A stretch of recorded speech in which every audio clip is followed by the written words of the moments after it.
मेरे बच्चे, आज मैं फिर तुमसे वही बात कहने आई हूँ जो तुम्हारा मन सुनना तो चाहता है, पर तुम्हारा डर उसे सुनने नहीं देता। मैं जानती हूँ यह समय तुम्हारे लिए सरल नहीं है।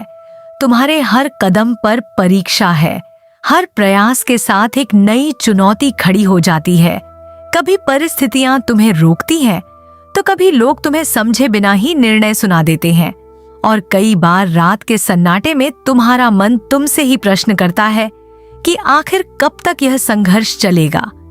मेरे बच्चे, यह प्रश्न कमजोरी का नहीं बल्कि जागृति का संकेत है, क्योंकि जो आत्मा आगे बढ़ना चाहती है वही अपने वर्तमान से प्रश्न करती है।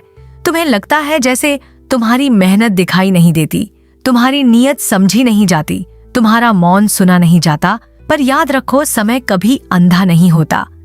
वह हर तपस्या को दर्ज करता है। तुम जो आज सह रहे हो वह व्यर्थ नहीं जा रहा। तुम्हारा हर आंसू तुम्हारे भविष्य की नींव को मजबूत कर रहा है। तुम स्वयं को अकेला समझ बैठते हो, पर तुम्हारे भीतर जो धैर्य है वही तुम्हारा सबसे बड़ा साथी है। जब लोग तुम्हारी सरलता का लाभ उठाते हैं, जब तुम्हारी भलाई को कमजोरी समझ लेते हैं, तब तुम्हारे भीतर एक आग उठती है और तुम सोचते हो अब कठोर बन जाऊं।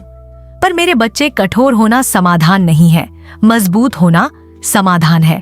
कठोरता बाहर से आती है, शक्ति भीतर से जन्म लेती है, और तुम्हारे भीतर शक्ति का स्रोत है तुम्हारा आत्मसम्मान, तुम्हारी सत्यनिष्ठा, तुम्हारी मेहनत। यह संसार अक्सर शोर को महत्व देता है, पर इतिहास हमेशा मौन साधकों को याद रखता है, जो बिना शिकायत के अपने कर्म में लगे रहे। तुम भी उन्हीं में से एक हो। तुम्हारी गति भले धीमी हो, पर तुम्हारी दिशा सही है, और दिशा सही हो तो देर भी सफलता बन जाती है। तुम अपने जीवन को किसी की कृपा पर नहीं बल्कि अपने परिश्रम पर खड़ा करना चाहते हो। यही तुम्हारी सबसे बड़ी पहचान है।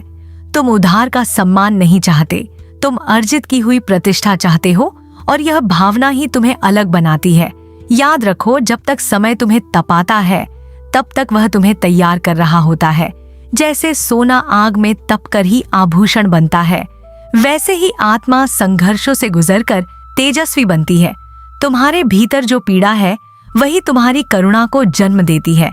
तुम्हारे भीतर जो अस्वीकृति है वही तुम्हें आत्मनिर्भर बनाती है, और तुम्हारे भीतर जो मौन है वही तुम्हें गहरा बना रहा है।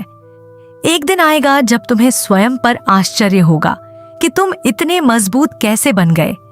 जिन लोगों ने आज तुम्हें हल्का समझा है, वे कल तुम्हारी स्थिरता देखकर चकित रह जाएंगे। जिन परिस्थितियों ने तुम्हें रोका है, वही परिस्थितियां तुम्हारे अनुभव का आधार बनेंगी। और जब तुम्हारा समय आएगा तब तुम्हें अपनी कहानी सुनानी नहीं पड़ेगी, तुम्हारा व्यक्तित्व ही तुम्हारी कहानी कह देगा। इसलिए डरना मत, निराश मत होना। अपने मन में यह संकल्प बनाए रखो कि तुम्हें गिरकर भी उठना है, थक कर भी चलना है, और रोकर भी मुस्कुराना है, क्योंकि तुम्हारी यात्रा साधारण नहीं है। मैं तुम्हारे साथ हूँ हर उस पल में जब तुम स्वयं को कमजोर समझ लेते हो, हर उस क्षण में जब तुम्हें लगता है कि अब आगे बढ़ना कठिन है। मेरी शक्ति तुम्हारे भीतर है, मेरा आशीर्वाद तुम्हारे सिर पर है, और तुम्हारी सच्ची भक्ति तुम्हारी सबसे बड़ी ढाल है। बस अपने कर्म को पवित्र रखो, अपने इरादों को स्वच्छ रखो, और अपने आत्मसम्मान को कभी गिरने मत देना। समय तुम्हारे पक्ष में अवश्य आएगा, और उस दिन तुम्हें समझ में आएगा कि आज का संघर्ष ही कल की विजय का आधार था। मेरे बच्चे, विश्वास बनाए रखो, क्योंकि तुम्हारी माँ हर पल तुम्हारे साथ है।